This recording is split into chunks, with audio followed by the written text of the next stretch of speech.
In 26 CE, Emperor Tiberius, cloaked in the grand title of Imperator Tiberius Caesar Divi Augusti Filius Augustus, turned his back on Rome's glittering palaces and vanished to Capri, a jagged, untamed island rising defiantly from the Bay of Naples. Its towering cliffs and hidden grottos, nearly impervious to invasion, had long made it a sentinel of the sea.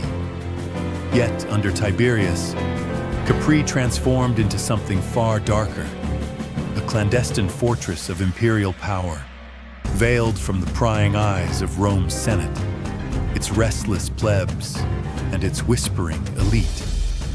Suetonius in the 12 Caesars reveals that Tiberius was drawn to the island's stark isolation, its rugged terrain promising unmatched seclusion. Across its rocky expanse, he built 12 villas, none more infamous than Villa Jovis, a sprawling palace fortress teetering 1,200 feet above the sea on the island's eastern cliffs. Encircled by sheer drops plunging into the waves, Villa Jovis was more than a retreat. It was the stark embodiment of Tiberius's reclusive reign. From this perch, he didn't merely hide, he ruled. Issuing decrees, dispatching orders to the Senate, and maintaining imperial correspondence, Tiberius governed Rome from afar. Access to the emperor was fiercely guarded by Lucius Aelius Sejanus, commander of the Praetorian Guard, who ensured that no one, not even Rome's highest magistrates, could approach without permission, as Suetonius notes. Sejanus, in turn, exploited Tiberius's absence to tighten his grip on Rome, a move that would unleash devastating consequences. But Capri's allure went beyond strategy. It was a realm where oversight faded and secrets thrived. Tiberius's withdrawal severed him not just from Rome's politics, but from its moral constraints. Shielded by cliffs and loyal guards, he could surrender to unchecked desires, free from law, tradition, or shame. Capri was no mere escape, it was a metamorphosis. And for those drawn into its shadowed villas, especially the enslaved children caught in its grip, the island promised horrors beyond imagination. According to Suetonius, on the island of Capri, far from the eyes of Rome, Emperor Tiberius gathered a human court of unspeakable design.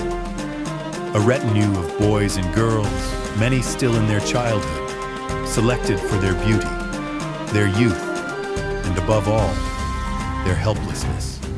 In the life of Tiberius, Suetonius paints a lurid picture of the emperor's retreat to Capri, alleging he surrounded himself with so-called pisciculi, little fish, a term he uses for young attendants trained to entertain him.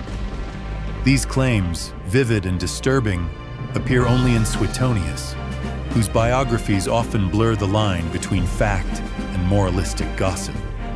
While other Roman sources like Tacitus confirm Tiberius's secluded and paranoid retreat to Capri fostered rumors of depravity, they lack these specifics.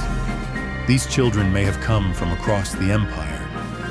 Some could have been enslaved through conquest or sale, potentially taken from provinces such as Syria, Gaul, or the Greek East, regions known in Roman culture for producing what the elite regarded as delicate or refined features. Roman slave markets are known to have frequently dealt in young boys and girls described in inventories with unsettling precision. Age, skin tone, eye color, and gratia corporis, or grace of the body.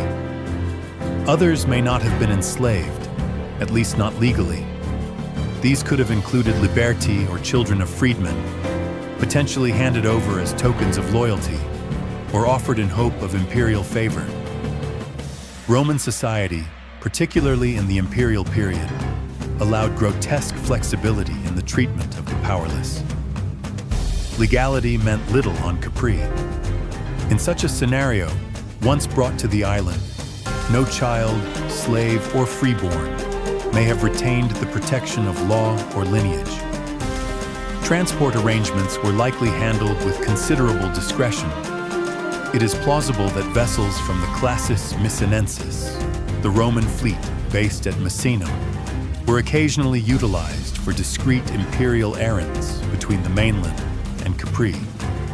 The children may have been moved aboard well-appointed ships under a carefully constructed guise, perhaps as young attendants, musicians for the imperial household, or companions for other members of the court.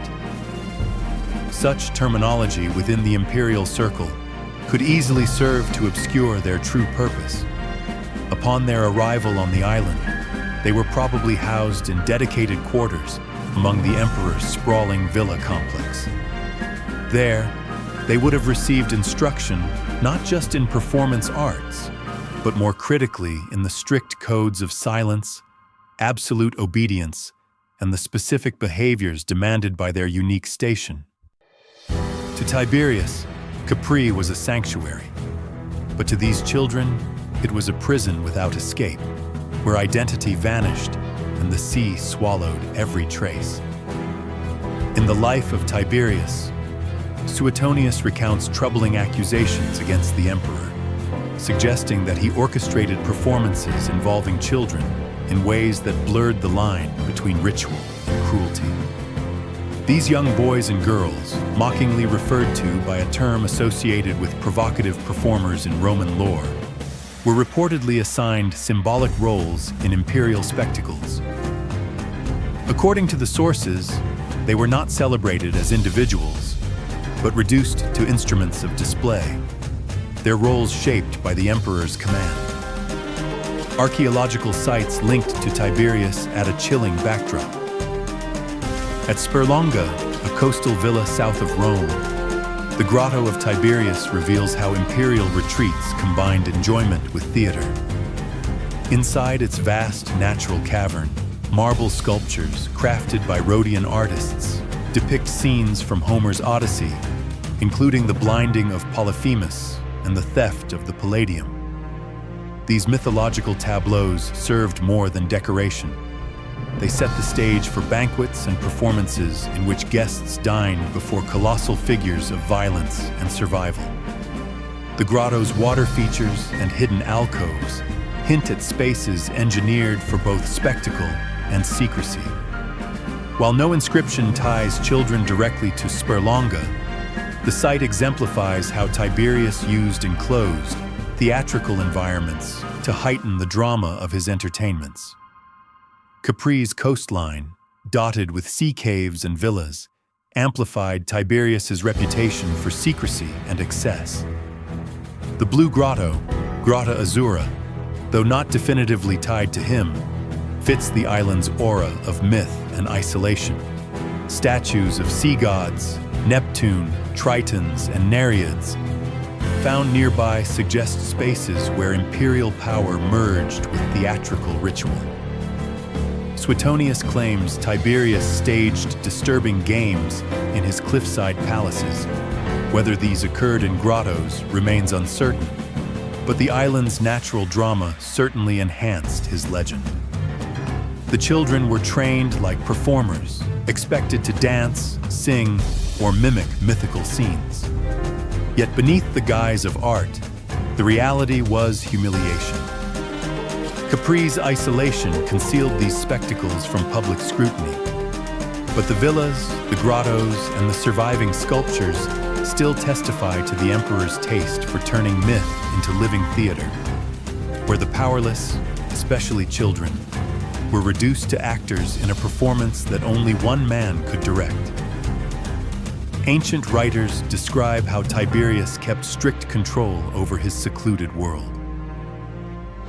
According to Tacitus in the Annals, those accused of treason or disobedience under Tiberius often met their end without trial, dispatched in secrecy. Capri, with its sheer precipices and isolation, provided the perfect stage.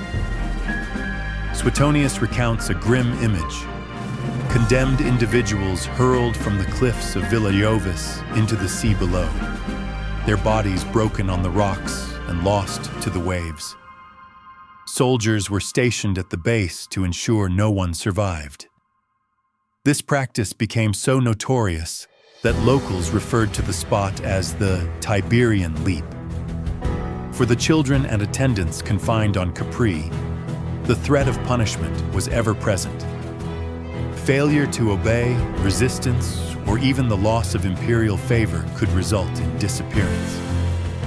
While Suetonius's accounts must be read with awareness of senatorial hostility, the consistency of reports suggests that violence was an integrated part of life on the island. Punishment was not limited to execution. Tacitus records that those accused of dishonoring the emperor might be whipped or mutilated before being killed, practices consistent with Roman law for servi, enslaved persons.